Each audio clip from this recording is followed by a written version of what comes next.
আপনি না সেই নবীর উম্মত? আপনার নামের আগে না সেই নবীর নামটা আছে? আপনি কিভাবে অন্যের পাত মেরে খাচ্ছেন? আপনি কিভাবে অন্যের জায়গা দখল করছেন? আপনি কিভাবে অন্যের রাস্তা বন্ধ করছেন?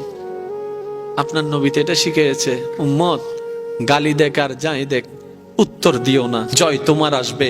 কারণ ধৈর্য যে ধরবে, পরাজয় তার গলায় আসে না।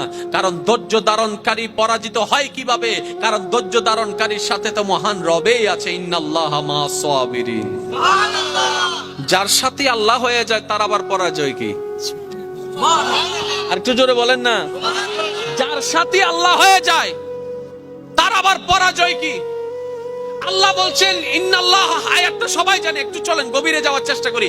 ইন্নাল্লাহ মা'আস সাবিরিন, নিশ্চয় আমি আল্লাহ ধৈর্য ধারণকারীর সাথে আছি। আল্লাহ পাক বলছেন আমি নামাজের সাথে আছি, নয় নয় নয়, আমি রোজাদার সাথে আছি, নয় নয় নয়। আল্লাহ বলছেন বান্দা আমি তোমাদের ভিতরে যারা ধৈর্য ধরে আমি তাদের সাথে আছি। তো ধৈর্য কারা ধরে? যাদের উপর বিপদ আসে তারাই তো ধৈর্য ধরে, যাদের টাকার অভাব তারাই তো ধৈর্য ধরে, যাদের বাজারের অভাব তারাই তো ধৈর্য ধরে, যাদেরকে অত্যাচার করা হয় তারাই তো ধৈর্য ধরে, যারা মজলুম হয়েছে তারাই তো ধৈর্য ধরে, যারা কথা শুনে তারাই তো ধৈর্য ধরে, যাদের মনে আঘাত দেয় তারাই তো ধৈর্য ধরে, যাদের উপর আহত করা হয় তারাই তো ধৈর্য ধরে, যাদের জায়গা দখল করে নেয় তারাই তো ধৈর্য ধরে, যাদের টাকা মেরে নেয় তারাই তো ধৈর্য ধরে, যাদের বিদেশে উল্টা বিষয় দেওয়া হয় তারাই তো ধৈর্য ধরে, যারা বিপদে পড়ে তারাই তো ধৈর্য ধরে। তার মানে কি প্রত্যেকটা বিপদে থাকা বান্দা একটা সুযোগ চলে আসে, এটা বিপদ নয়, এটা নিয়ামত।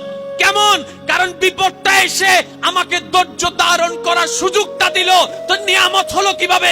বলে যে ধৈর্যটা ধরতে পারলেই তো মওলার প্রিয় বান্দা হয়ে যেতে পারবো। সুবহানাল্লাহ।